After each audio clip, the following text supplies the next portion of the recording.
Welcome back, E7 fam. Pat here with another initial thoughts and first impressions video. This one is for Conqueror Lilias. This is the first of 3 Epic 7 videos I'm going to be doing this week. Tomorrow will be how to play Fairy Tale Tenebria, and then Friday we're getting a balance patch adjustment preview, so we'll be talking about that as well. So yeah, check back for those. But for this one, we're going to be talking entirely about Conqueror Lilias, her stats, her skills, how I think she'll be played. One possible build that I am thinking about in my head, so we'll talk more about that at the end as well. But for right now, if you haven't seen this character's S3 animation, I'm just going to let the front part of this trailer run because it's super sick in my opinion. To dominate or to be dominated, there are only two options in life. Scar those in our way with destruction and fear. Can you even reach me? I'll make you kneel before me. So I just want to say this character's look aesthetic is amazing. I think this character is beautiful. So they did just an amazing job with the character design, amazing job with the animations. This character just looks super sick. Her voice actress is Serena Fiallo, who did the original Lilias in Epic 7 for the English dub. So it's good to see her back here. A lot of people I know like Lilias, really like the voice and demeanor of the character. So again, really happy to see her back here. If you guys don't know, Serena also voices Elena in the English dub of Epic 7, which is a character I think not a lot of people like the voice for. So it's pretty mind-blowing. I feel like that they are voiced by the same person. So if you didn't know that, now you know. So let us talk now about her actual stats here. She is a light warrior of the Aquarius zodiac symbol. She's the only 5-star warrior as far as I'm aware of that is an Aquarius. Taking a look at her stats, she has 885 attack, which is really low. It might be the lowest amongst 5-star warriors in the entire game.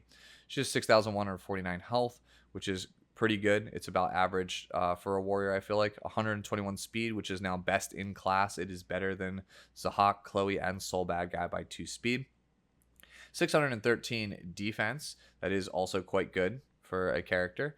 15% critical hit chance, 150% critical hit damage, 5% dual attack chance, 18% effectiveness, 0 effect resistance.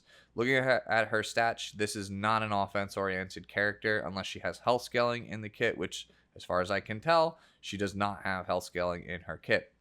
She is a fast character with average to, pretty good defensive stat lines and good starting effectiveness. So this just screams I am a bruiser / support character. So looking at her imprint release, it is attack percentage for the whole team, which again screams I am a support character. Her imprint concentration is health, which again screams I am a support character and or a bruiser. So that's the stat line in a nutshell. Let's move on to the actual skills. The first one is for her S3, which was the really sick animation you saw at the start here. It is for honor. You acquire 3 souls upon usage, and it has a 5 to 6 turn cooldown depending on Malagora. Encourages the Perlin army, granting vigor to all allies for 2 turns. Decreases buff duration of all enemies by 1 turn and has a 75 to 100% chance to, depending on Malagora, to decrease attack for 2 turns. Grants an extra turn to the caster. So let's break it down one part at a time. First off, vigor buff. As far as I'm aware, this stacks with Inferno Kawazu and Red Ken because they both need vigor.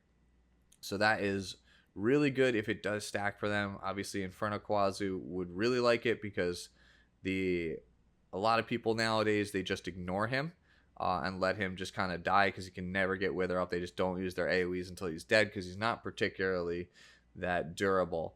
So any way that you can pair him with a character to give vigor is really good because his S3 when he has vigor is absolutely brutal. It is insane. And then obviously Fire Ken needs any help that he can get because in my opinion he is one of the worst 5-stars in the game, and I'm hoping that them bringing up vigor with Conqueror Lilias means that they might revisit him for a rework of some kind, give him something because he's pretty far down there. Like I would say he's down there with like Araminta and Red Haste is like completely unusable in most scenarios. So would really like to see him get something. So yeah, That's just off of the buff name alone. Now let's talk about the actual buff itself. Increases attack and defense by 30%, cannot be dispelled. Anytime you see something that cannot be dispelled, it's usually degenerate. Think about the buffs that are in the current metagame that can't be dispelled. Rem's Demon Mode, Milam's Eye, Possession from Celine. Like, these are the skills that completely power these characters and make them as good as they actually are. So having an undispellable buff is good. Having an undispellable buff for the whole team is fantastic. If you've been watching my channel for a while, you know I always talk about how attack buff completely, decides games by itself. Attack buff has basically decided games for the last like 9 months right now. It's one of the strongest things you could have in the entire meta. So having an attack buff and then a defense buff on top of that is great. Having them be attack and defense buffs that have a different name than attack buff, greater attack buff, or defense buff is ridiculous, because now you can put vigor on your whole team with Lilias, and then you could use like a Maid Chloe or a Closer Charles and give your whole team attack buff. And now your team is just chilling on like 90, 80, 90% extra attack, something like that. And that's just insane. That is a huge, huge offensive push. So already off to a really strong start with just vigor. And that's before we talk about what could arguably be the best part of the whole move. Decreases buff duration of all enemies by 1 turn. This is ridiculous. You might not be thinking that it's ridiculous, but I assure you this is actually ridiculous. So this is a non-attack skill. Non-attack skills, you can't miss with them.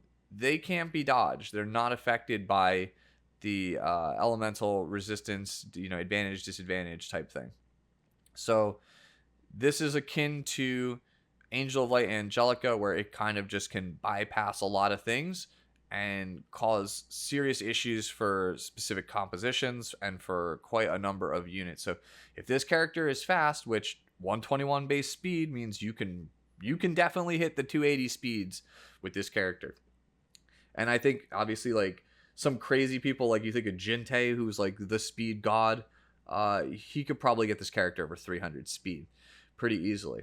So this character being able to go that fast, if they have some amount of effectiveness, they can put you into some pretty nasty scenarios. So obviously immunity set only gives you a 1-turn immunity buff. So if Lilias goes first and takes away your entire immunity set, that paves the way for some really degenerate characters when there is no immunity, like Silverblade Araminta. Like Silverblade Araminta is not a good character because it's really hard to set her up. But like Lilias easily sets that character up and can very easily just stun lock your team. So that's obviously really strong. There's a number of other things. There's AoE defense breaks, other characters that can stun, other characters that have silences. So she's already a really good setup character because she does what ML Charles does, where it's like we give you a huge offensive buff and we set up everyone for success. So that's where we're at with that move. It also has a number of other factors, such as it reduces the dodge buff on Remnant Violet. I think it's kind of a flavor win that Lilias hard checks Remnant Violet, but they really are just massacring our boy out here, making him worse. So characters like him who start with these 1-turn buffs or get these 1-turn buffs every turn, this basically denies those characters. And that includes Rangers on Guiding Light. Guiding Light is a stealth buff that you start with for 1 turn. So this move actually reveals characters through Guiding Light. So this character, like I said, already off to a really good start. Like this character feels like a different version of Lilias, where it's like, not Lilias, I'm sorry, Falcon or Clury. Yes, it's a different version of Falcon or Clury. Yes, of course Lilias would be like Lilias. My bad. So yeah, Falcon or Clury is a character that I'm thinking a lot of with this character, where it's like we're kind of bulky because we have good defense and health stats. We're really, really fast, and we have an S3 that if we are going to go first, if you're not going to contest us, can absolutely murder your entire team, can just make your entire game just absolutely like a nightmare, just awful for you. But of course, obviously that comes with a drawback because there are characters like Selene and Politis out there, and I think that those are the 2 best counters to this character based on seeing the kit, because she does have, spoiler alert, 2 non-attack skills, so that's really good. But like this again feels like when I was talking about Bellion in the first thoughts and initial impressions for Bellion, I spent a lot of time talking about her S2 Shackles of Suppression and how I felt that that passive was so insane that that alone was worth pulling for the character. I know I sound like I'm rambling for this S3 For Honor, but I'm telling you the first two components of For Honor are so good that I think it's already worth your Mystic Medals just for that. Just those two parts of this move alone make this character good and will most likely see some amount of play. Unless just Politis is everywhere. But to be honest, she kind of already is. But yeah, we haven't even talked about the last two portions of the attack yet. So depending on your Malagor, you have a 75 to 100% chance to decrease attack for 2 turns.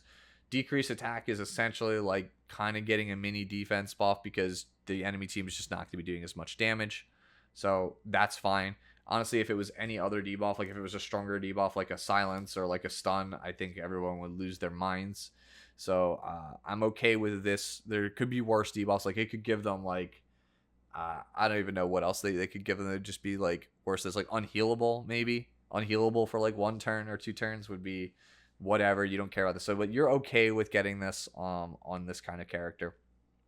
And then the extra turn just feels completely unnecessary. Like, why does my character that strips and buffs my whole team and debuffs the enemy team also get an extra turn? Like, it just feels completely unnecessary to give that to the character.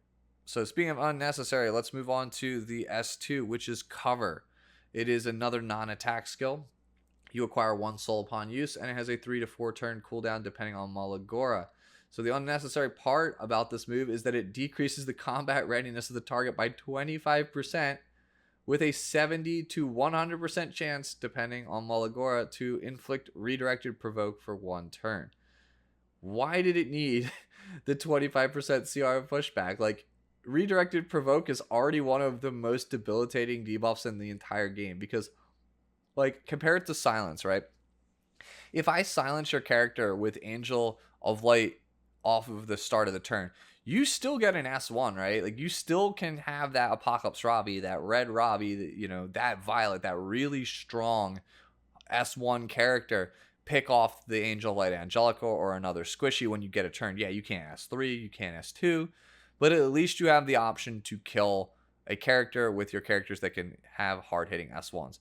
Redirected Provoke is so much worse than that because it's like, I'm going to steal your turn and make it the worst possible turn you can have because it'll always pick the person who has the highest health, so they will always just be attacking the worst possible target. So you're just like not getting any value on it. So Redirected Provoke is kind of backbreaking in certain scenarios. Yeah, so I already feel like, man, the S2 super didn't need this combat readiness pushback when we already had a Redirected Provoke. So then it gives the barrier to Lilias just like the S2 would on normal Lilias, but it also gives the ally, except for the caster with the highest max health, that same barrier for 2 turns, and the barrier strength is increased proportional to the ally's max health. So we'll have to see the barrier strength on this to see how it really pans out, because it could be something small like Zahox where it's not super impactful. I can't get over the fact, though, that this feels like the barrier that regular Lilias should have had, where it gives it to her and then the person with the highest health on her team, because Lilias is usually the off tank. So, like, it would have been great to have red Lilias with, like, Adamant Shield, giving herself the barrier plus your Aureus holder the barrier and then provoking the guy. So I kind of like feel like this should have been on red Lilias, but it's fine. Like, this is a fine skill, especially for this Lilias, because this Lilias, obviously, since she's a warrior, will not be a tank, a main tank, can't hold Aureus. But she does feel like she has that like off tank role, like, again, Falcon or Clury has. So I do like that. I do think this move is pretty good. In a lot of cases, it might be better than regular Lilias's option. Obviously, it's not going to be as good into like ML Ricky, for example, Coeric, because it's only a 1-turn redirected provoke, so obviously it doesn't work as well there, whereas normal Lilias would be a 2-turn provoke. and he could, he would still be provoke locked for it. Obviously, you can remedy that with the soul burn, which is 10 souls to make the redirected provoke last for 2 turns instead of 1. So he does have a way, or she does have a way to tag ML Conqueror there. So that is pretty good. I can't help but feel like, though, that the soul burn is just not as good as Red Lilias, because Red Lilias ignores effect resistance and gives you the provoke for 2 turns, which is game breaking against characters like, say, DJ Basar, Well of Light, or any of these other characters that are just impossible to debuff. So this character feels like she's going to need a bit more effectiveness than usual, because she just really doesn't have that reach that Red Lilias has against high effectiveness. High effect res units. So if you're really trying to hit those characters, you're going to need a lot more effectiveness. Honestly, though, at the end of the day, I think it not ignoring effect resistance is a good thing, because effect resistance really needs as much help as it can get, because right now we're in a meta where it feels like high effect resistance characters don't really have much impact at all, because the preferred cleansers are ones like, ML Conqueror that just don't even need effect resistance. So yeah, not super great at all. So the final skill to talk about is her S1, Kneel Down. Attacks the enemy with a sword, triggering a dual attack from a random ally. It is literally the same as Red Lilias. We'll need to see the multipliers on it to see if it's stronger, if, what it does, basically. Like, this is the only attack skill on the character. Obviously, it's a very good attack skill, because Lilias' attack skill is obviously great. It is fantastic. It's one of the better S1s in the game, because you just have a random chance at a blowout, and it being 2 attacks could get through things like skill nullifier. So obviously a very strong S1 skill. So now I want to talk about a couple of things with Lilias, how I think she's going to be used. I'm going to put some stats up on your screen now, and this will basically show you how I think I would play the character, and I'll explain my logic for the stats. But I think there's 2 ways you can use this character without seeing the multipliers. One, you can build her as a mid-speed bruiser. You can play her in somewhere between the 240 to 265 speed range, depending on your gear and your level of bulk. Or I think if you're somebody who tries to play her as like a cleave or a disruptor character, or somebody who just is really just trying to get that S3 off as much as possible, you can go like 280 plus. And I don't really know which one people are going to gravitate towards. Maybe she might be too squishy, or just might not have as much impact on the super fast build, so people will just play her slow. Or people will just play her blazing fast just for the attack defense buff and the strip, which is what I'm afraid of, because I super don't want to go into another meta where there is essentially a really fast character like an Angel of Light, like a Fairy Tale, like a Basar, where it just feels hopeless if you play against the character. You just have to constantly just waste a ban slot on it. And, this would be miserable if that's what this character ends up being, because now a lot of people don't have Angel of Light and Angelica, and they're probably not going to have Lilias as well. So just the RTA experience is just going to be miserable, because you're going to be playing against 2 of those sorts of characters. I'm hoping she's not that sort of character. I think of her more of like a mid-speed off tank, like a Falcon or Clury, where she's just got like 1500-ish defense, like 1500 defense, and like 18k HP, and is reasonably fast with a pretty good disruptive kit with the provokes and the strips and things like that. That's where my head is at for this character. So let me talk now about why I chose the stats I did. 1410 attack is what I have for where I think the attack is. That's literally her base attack with a 990 weapon. 1385 defense, because vigor will give you that 1800. I usually always talk about how I don't like going much higher than that. It just feels like you'd get more mileage, more effective HP out of going health at that point. Very few characters I feel like get great amounts of effective HP going past that point. They could just go health and it would just be way, way, way better.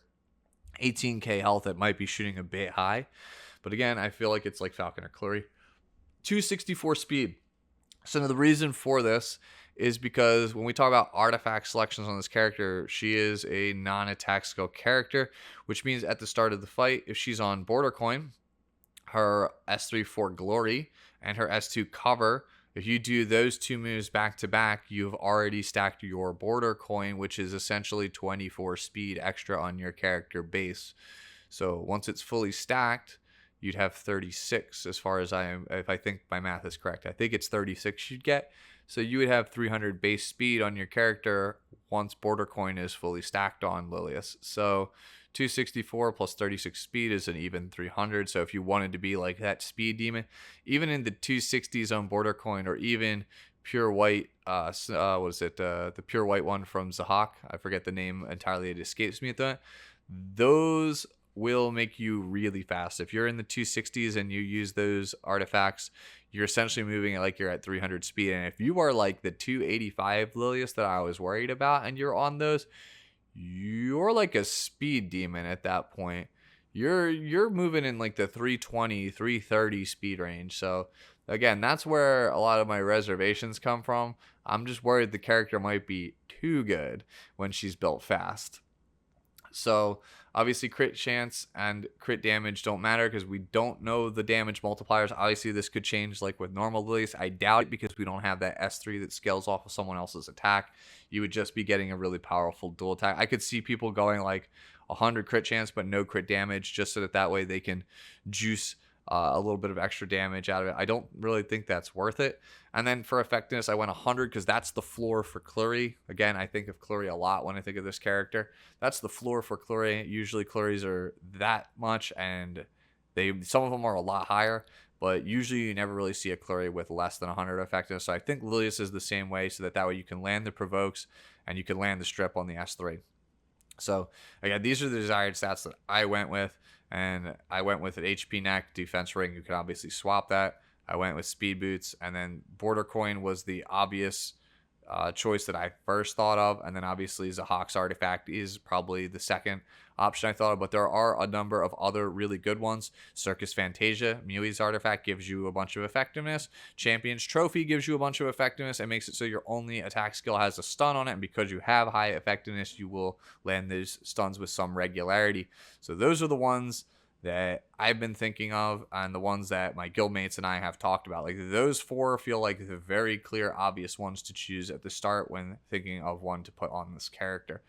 And when we look at the per piece average to get the stats that I'm talking about, my desired, it's going to be 15% HP, 14% effectiveness, 3% defense, and 14 speed. So not crazy impossible to get, I feel like, but this is going to be a character I feel like that is going to need some pretty good gear.